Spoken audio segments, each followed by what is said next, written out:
अस्सलाम वालेकुम। सितारों के सफ़र पर खुश आमदीद। उम्मीद करता हूँ आप सब खैरियत से होंगे।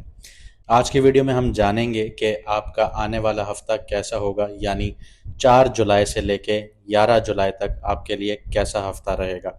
लेकिन इससे पहले कुछ बातें हैं जो मैं आपसे करना चाहता हूँ, वो ये कि हमारी एक सीरीज़ थी जिसमें हमने आपको बताया था कि आपके लिए करियर कौन सा अच्छा है, नौकरियां कौन सी अच्छी हैं, प्रोफेशन आपको कौन सा चूज़ करना चाहिए या बिजनेस आपको किस चीज़ का करना चाहिए जिसमें आपको कामयाबियां मिलती हैं।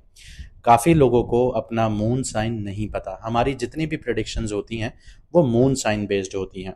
मून साइन यानी कि वैदिक एस्ट्रोलॉजी के हिसाब से। तो जब आपको आपका मून साइन नहीं पता होगा तो आप सही डायरेक्शन में जा ही नहीं पाएंगे। तो इसलिए कमेंट सेक्शन में अपनी डेट ऑफ बर्थ ओरिजिनल लिखा करें, ताकि हम आपको आपका मून साइन बताएं, ताकि उस हिसाब से आप रीडिंग हासिल करें।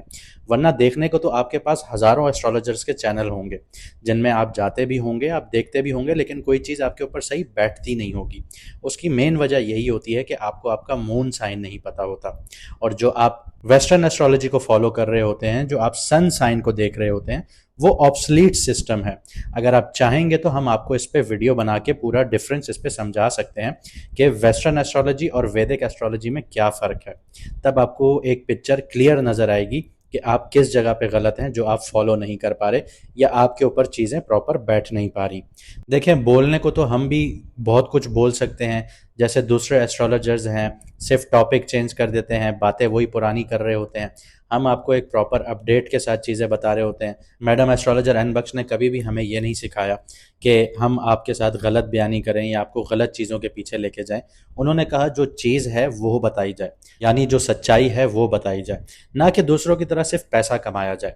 तो अगर आप अपना मून साइन जानना चाहते हैं तो कमेंट सेक्शन में अपनी ओरिजिनल डेट ऑफ बर्थ लिखें। हमारा स्टाफ आपको आपका ओरिजिनल मून साइन बता देगा, जिससे आप रीडिंग्स ले सकते हैं। इसके अलावा अगर आपकी ज़िंदगी में कुछ इश्यूज हैं, जैसे जॉब्स को लेके, आपके करियर को लेके, आपकी लव लाइफ को, रिलेशनशिप्स को, हेल्थ को लेकर, या आप ओवरऑल परेशान हैं, तो आप अपॉइंटमेंट भी ले सकते हैं मैडम एस्ट्रोलॉजर एन बख्श का। आपके स्क्रीन पर नंबर आ रहा होगा, व्हाट्सएप पर सिर्फ मैसेज कीजिए और मैसेज कर कर आप बोलिए कि मुझे अपॉइंटमेंट लेना है, तो आपको आगे से रिस्पॉन्स दिया जाएगा। अगर आप सिर्फ हाय हेलो करते जाएंगे तो इस तरह बहुत सारे मैसेजेस आ रहे होते हैं जिनको फिर रिस्पॉन्ड नहीं किया जा रहा होता, क्योंकि उनको एक ऑटोमेशन पे मैसेज चला दिया जाता है जिसमें अपॉइंटमेंट की डिटेल्स लिखी हुई होती हैं। तो अगर आप लिखेंगे कि मुझे अपॉइंटमेंट चाहिए तो आपको आगे से रिस्पॉन्स ज़रूर दिया जाएगा।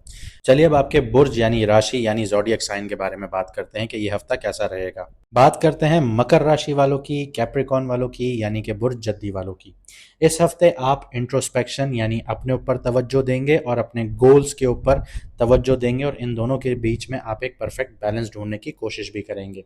मून का जो सफ़र है वो आपके 10th हाउस से लेके पहले घर तक होगा, तो एनर्जी को अपलिफ्ट करेगा, स्पेशली जब मून 11 जुलाई को कैप्रिकॉन में आएगा आपके पहले घर में।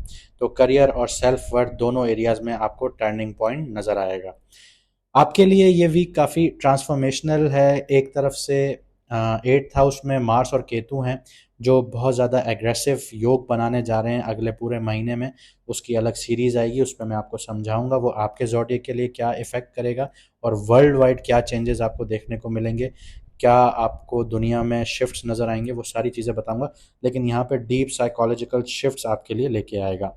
दूसरी तरफ सैटर्न जो है 3rd हाउस में होने की वजह से स्लो लेकिन स्टडी प्रोग्रेस आपको दिखा रहा है। आहिस्ता आहिस्ता आप आगे बढ़ेंगे और अपने माइंड सेट को जो है वो आप एम्पावर कर रहे हैं। इस टाइम पीरियड में आप अपने माइंड को मेकअप कर रहे हैं कि आपने कोई चीज़ अब हासिल करनी है, तो उसके पीछे अब आपने लगना है। जुपिटर और सन जो है वो आपके 6th हाउस में है, तो आपको काम और हेल्थ दोनों में आपको ताकत मिल रही है। आपकी हेल्थ भी जो ख़राब हो रही थी पिछले 7.5 सालों में, आपने 7.5 का बहुत ख़राब टाइम पीरियड देखा, मेंटली, फाइनेंशली, हेल्थ वाइज बहुत ज़्यादा स्ट्रगल किए। तो अभी आपको स्ट्रेंथ भी मिल रही है, कॉन्फिडेंस भी आपके अंदर डेवलप होना शुरू हो गया है कि आपको अपनी हेल्थ पर भी काम करना होगा, और आपको अपने फाइनेंशियल जो आपकी कंडीशन है उसके ऊपर भी आपको अब काम करना होगा। आपके लिए जो बेनिफिक प्लैनेट्स हैं वो जुपिटर, वीनस, मरकरी, सन और सैटर्न हैं। लेकिन दो मेलेफिक प्लैनेट्स हैं जो आपके 8th हाउस में बैठे हैं, केतु और मार्स। ये वहाँ पे धमाल मचाएंगे। करियर और फाइनेंस के हवाले से बात करते हैं तो मून आपका 10th हाउस में ट्रांजिट कर रहा है 4 से 6 जुलाई को। तो आपको काम में इमोशनली इन्वेस्टेड बनाएगा, मतलब आप अपने काम के साथ उतने सीरियस हो जाएंगे जितने आप पहले 7.5 साल में नॉन सीरियस रहे थे। आप लोग डिसिप्लिन को अप्रोच नहीं कर रहे थे, अब आप वही चीज़ बिल्कुल उलट उसके ऑपोजिट चलना शुरू होंगे, डिसिप्लिन अप्रोच रखेंगे। अब अपने काम के लिए बहुत सीरियस होना शुरू हो जाएंगे। इस हफ्ते में एक चीज़ का आगाज़ होगा और आपको इंपॉर्टेंट प्रपोजल्स और प्रेजेंटेशन को परस्यू करने का बहुत अच्छा मौका मिलेगा। वीनस 5th हाउस में है तो क्रिएटिविटी बहुत ज़्यादा बूस्ट हो रही होगी। आप नए नित तरीके लेकर आ रहे होंगे अपने आप को आगे बढ़ाने के लिए। अगर आप किसी डिज़ाइन, मीडिया या प्रोडक्ट इनोवेशंस में हैं तो ये वीक बहुत ज़्यादा शाइनिंग अपॉर्चुनिटीज़ लेकर आएगा आप लोगों के लिए। लेकिन यहाँ पे थोड़ा सा आपको एहतियात भी करनी चाहिए कि बहुत ज़्यादा आपने स्पेंडिंग नहीं करनी, और कोई स्पेक्युलेटिव इन्वेस्टमेंट है, कोई भी लैंड का मसला है, कोई भी क्रिप्टो या आपका स्टॉक एक्सचेंज का मसला है, तो वहाँ पे आपने पैसा वगैरह नहीं इन्वेस्ट करना, क्योंकि अभी आगे जाके मार्केट वॉलेटाइल होना शुरू हो जाएगी, बहुत ज़्यादा उतार चढ़ाव आपको देखने को मिलेगा, और वो मैं आपको बताऊँगा कि ये क्यों होगा। इसके साथ साथ 6 से 8 जुलाई के दरमियान में आपने बिल्कुल भी कहीं पे इन्वेस्टमेंट नहीं करनी, किसी को उधार नहीं देना। अगर दिया तो फिर अपने पैसे से हाथ धो के बैठ जाएंगे। जब मून आपके 11 से 12th हाउस से गुजरेगा ना, तब ये चीज़ें बहुत ज़्यादा आपको नज़र आएंगी। तो यहाँ पे आप इमोशनली इन्वेस्ट करने की आपका मूड बहुत ज़्यादा बनेगा, लेकिन आपने नहीं करना। लव और रिलेशनशिप्स की बात करते हैं तो आपका जो 5th हाउस है उसमें वीनस है। रोमांस में बहुत ज़्यादा सॉफ्ट और एक्सप्रेसिव बन रहे हैं आप लोग। आप लोगों के अंदर रोमांटिक वाइब्स जो हैं वो बहुत ज़्यादा इरप्ट हो रही हैं, बहुत ज़्यादा उभर रही हैं। सिंगल्स के लिए थर्सडे टू फ्राइडे का जो वक्त है, इसमें कोई स्पेशल कनेक्शन आप लोगों का बन सकता है। स्पेशली अगर आप किसी पुराने फ्रेंड के साथ रिकनेक्ट करें तो वहाँ पे आपकी बॉन्डिंग बहुत ज़्यादा आपको स्ट्रांग नज़र आना शुरू होगी। कपल्स के लिए डीप कन्वर्जेशंस और इमोशनल ऑनेस्टी इस वक्त मैजिक की साबित हो सकती है। सैटर्न की नज़र आपको सब्र तो सिखा रही है, जैसे आपने 7.5 साल में सब्र सीखा, लेकिन उस सब्र को अब आपने इस्तेमाल भी करना है। अब आपको पता है कि कोई चीज़ मैंने हासिल करनी है तो किस तरह उन चीज़ों को डेवलप होने देना है, प्री मेच्योर स्टेज पर उनको नहीं निकालना। तो थोड़ा सा एहतियात से आगे बढ़िए। आपको बहुत अच्छा सबक आपने सीखा होगा, सैटर्न ने जो आपको सिखाया, तो अब उस सबक के थ्रू ही आप दुनिया जीत सकते हैं। हेल्थ और वेलबींग की बात करते हैं। जुपिटर और सन आपके 6th हाउस में है तो इम्यूनिटी बहुत ज़्यादा स्ट्रांग है, लेकिन ओवर वर्किंग की वजह से बर्न आउट आप लोग फील कर सकते हैं। मून आपका 12th हाउस में ट्रांजिट करेगा 9 जुलाई को, तो लो एनर्जी रहेगी, स्लीप डिस्टर्बेंस देखने को मिल सकती हैं। लेट नाइट स्क्रॉलिंग को अवॉइड कीजिए, मोबाइल पे ज़्यादा देर इंस्टाग्राम, टिकटॉक वगैरह ये सारी चीज़ें अवॉइड कीजिए। ट्राई कीजिए कि कोई रात ऐसी निकालें आप लोग जिसमें आप लोग मोबाइल, लैपटॉप, टीवी ये सारी चीज़ें यूज़ ना करें। मेडिटेशन कीजिए, इवनिंग वॉक्स कीजिए, ग्राउंडिंग प्रैक्टिसेस कीजिए, ये आपके लिए बेहतर रहेगा। इस हफ्ते जो आपके लिए लकी डेज़ होंगे या जिन दिनों में आपको कामयाबियां हासिल हो सकती हैं और जिन दिनों में आपको थोड़ा सा एहतियात करना चाहिए वो बता देता हूँ। तो कामयाबी वाला दिन आपका फ्राइडे है, 11 जुलाई। मून आपके पहले घर में होगा, वीनस 5th में होगा, तो फुल सपोर्ट आपको नज़र आ रही होगी, इमोशनल अलाइनमेंट आपको नज़र आ रही होगी, पॉजिटिव विजिबिलिटी आपको नज़र आ रही होगी।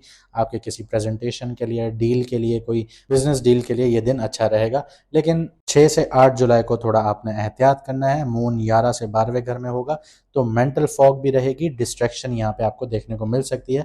आप अपने काम से थोड़ा सा डिस्ट्रैक्ट भी हो सकते हैं, तो इन दिनों में आपको थोड़ा सा फोकस बना के रखना होगा। रेमेडीज़ अगर मैं आपको बता दूं तो केतु और मार्स की रेमेडीज़ आप लोगों के लिए बहुत ज़्यादा ज़रूरी है। कॉपर की रिंग पहनिए। इसके अलावा हर ट्यूसडे को लाल चीज़ का सदका या दान कीजिए। इसके अलावा आप लोग काले कुत्ते को खाना खिलाइए। ये जो आपके अंदर खुफिया सा डर है जो आपको आगे बढ़ने नहीं दे रहा, उन चीज़ों को ये ख़त्म करेगा, आपकी जो ग्रोथ है उसको स्टेबलाइज करने में आपकी मदद करेगा।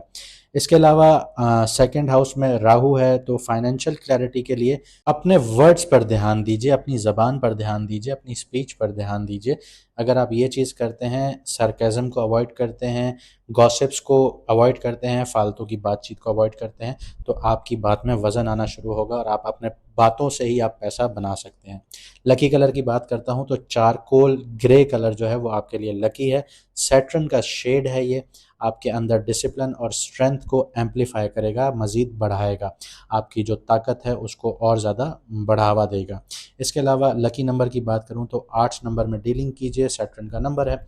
लॉन्ग टर्म ग्रोथ और मेच्योरिटी का ये सिंबल माना जाता है। हमारे बहुत से व्यूअर ऐसे हैं जो चैनल को सब्सक्राइब नहीं करते, बराए मेहरबानी हम आपसे रिक्वेस्ट करते हैं कि हमारे चैनल को सब्सक्राइब कीजिए, वीडियो को लाइक कीजिए, कमेंट सेक्शन में अपनी डेट ऑफ बर्थ ज़रूर बताइए, हम आपको आपका मून साइन बताएंगे। तो लाइक और शेयर सब्सक्राइब ज़रूर कीजिएगा, हमें इससे मोटिवेशन मिलती है, हमें आपके लिए काम करने में और दिलचस्पी हासिल होती है, ताकि हम आपके लिए और बेटर कंटेंट लेकर आएँ, ताकि आप लोग अपनी ज़िंदगी को सुधार सकें। मुझे दीजिए इजाज़त, मिलते हैं अगली वीडियो में सितारों के सफ़र पर।